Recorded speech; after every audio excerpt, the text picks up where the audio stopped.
Ja nastúpil pred 4 rokmi na pozíciu poslanca.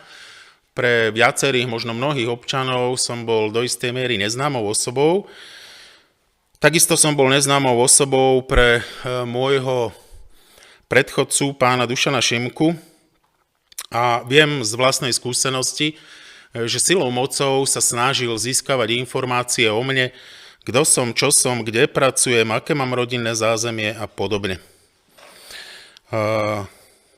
O to viac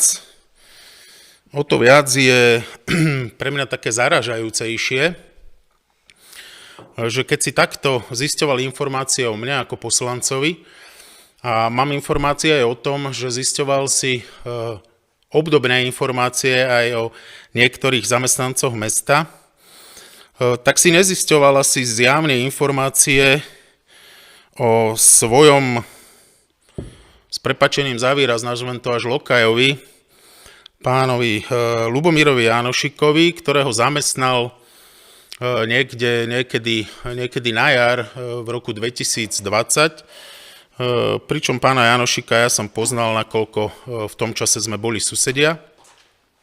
Samotný pán Jánošik ma informoval, keď som raz išiel na mestský úrad v pobedných hodinách, hovoril mi to zhruba v tom štýle, že konečne som si zohnal prácu, Šimka ma zavolal. No nie je to síce to, čo by som si predstavoval, ale no tak budem robiť aj to, čo mi dá. Tak sa opýtam, Ľubo, a čože tam vlastne budeš na mestskom úrade robiť? No, vysvetlil mi to, že v prvom rade mám hľadať na internete a v iných elektronických médiách všetky pozitívne a negatívne správy, kde sa objaví jeho meno a v podstate o tom tomu robiť rešerše a informovať ho. Ostal som prekvapený týmto, ale na to som nereagoval, vtedy sme sa rozišli.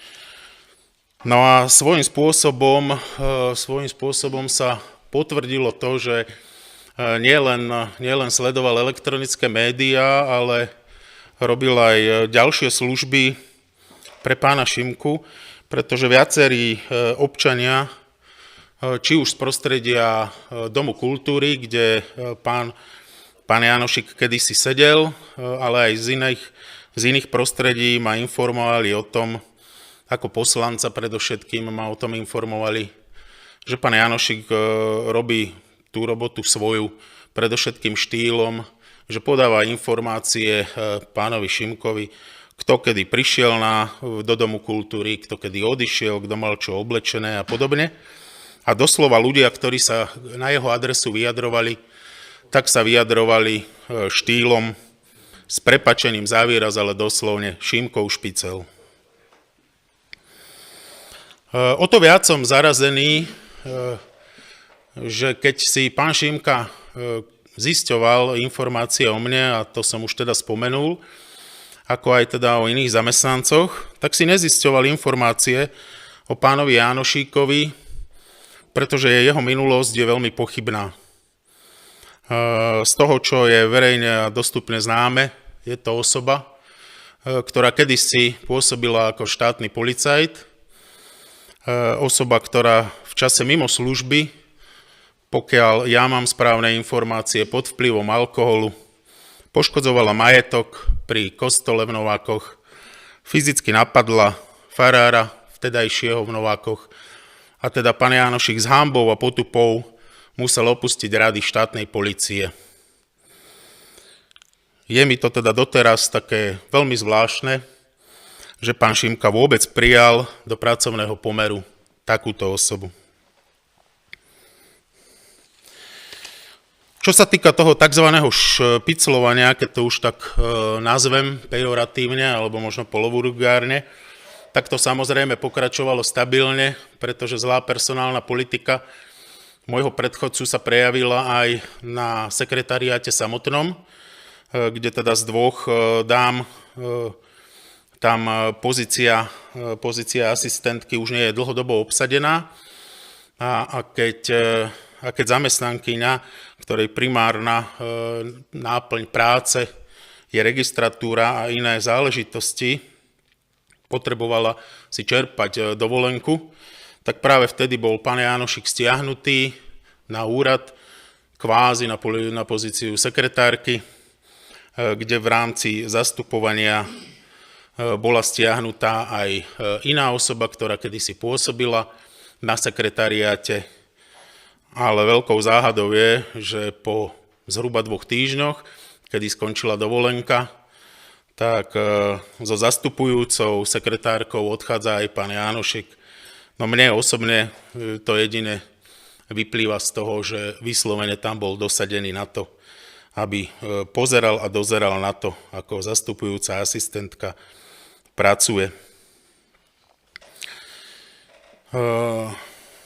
Mňa nezaujíma, čo tento človek, ktorého pán Šimka robí vo svojom voľnom čase, či už v rámci elektronických médií a podobne, ale samozrejme prichádzajú ku mne informácie rôzneho charakteru a jednou z tých informácií je, že teda aktivizuje sa veľmi v elektronických médiách a dostal som aj takú informáciu, že nie je to len teraz v Novákoch, ale nie je to tak až dávno, len pár rokov dozadu.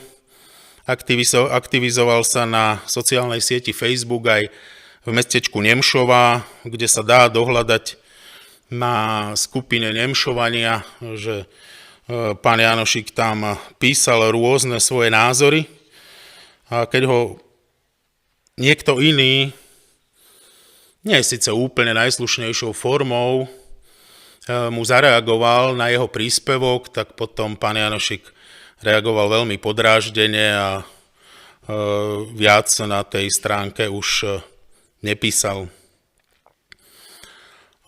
Z môjho pohľadu je ale dôležité dosť, že oficiálna stránka, facebooková stránka Domu kultúry, ktorá má názov Dom kultúry Nováky, kultúrne centrum, tak momentálne slúži v podstate zase len pod pánom Jánošikom.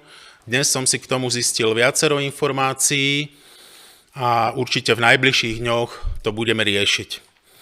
Podľa tých informácií, ktoré mám, tak kedysi, keď v meste pôsobil kultúrny referent pán Pavlík, tak sa staral aj o túto facebookovú stránku.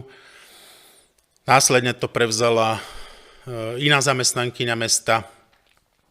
No a neskôr, tak mi to bolo povedané, z pokynu pána Šimku, začal na tejto facebookovej stránke pracovať aj samotný pán Jánošík s tým, že mal komplet prístupové kódy, heslá na to, aby mohol byť administratorom danej stránky. Ďalej mi však bolo povedané, a to je veľmi zvláštne, až zaražajúce, že aj napriek tomu, že pán Jánošík bol vyzvaný, aby odozdal všetky prístupové heslá k administrácii tejto stránky Dom kultúry Nováky, kultúrne centrum, tak to v podstate odmietol a teda táto stránka momentálne nie je ani pod dozorom a pod spravovaním mesta ako takého. A v najbližších dňoch, ako som pred chvíľou spomenul, to určite budeme riešiť, pretože pán Jánošík skončil pracovný pomer, myslím, že ku koncu augusta minulého roku, čiže k tejto stránke by nemal mať vôbec prístup, nakoľko je to oficiálna stránka Domu kultúry Nováky, v podstate oficiálna stránka mesta Nováky.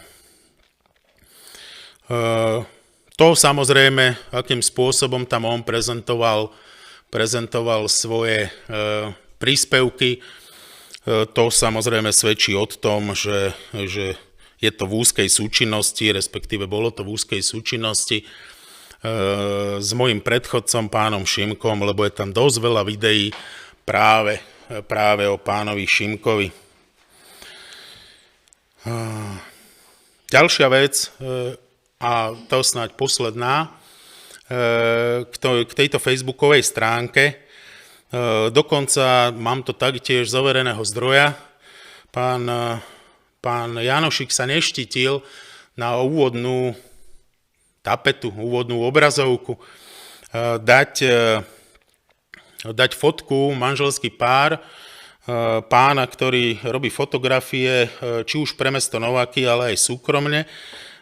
Je známy svojimi fotografiami a keď som dostal neskôr informáciu, že tento pán, respektíve manželský pár, ani nevedia vôbec o tom, že na tejto stránke boli ako manželský pár, ktorý vlastne pozýva ľudí, aby lajkovali túto stránku, že keď sa vám stránka páči, dajte like, alebo tak nejako to tam znelo. Takže o to zase len zaražajúcejšie chovanie tohto pána Janošika, bývalého zamestnanca Mestského úradu, ktorý si takýmto spôsobom dovolí reagovať a takýmto spôsobom koná, že v podstate bez vedomia ďalších osôb zneužíva ich fotografie.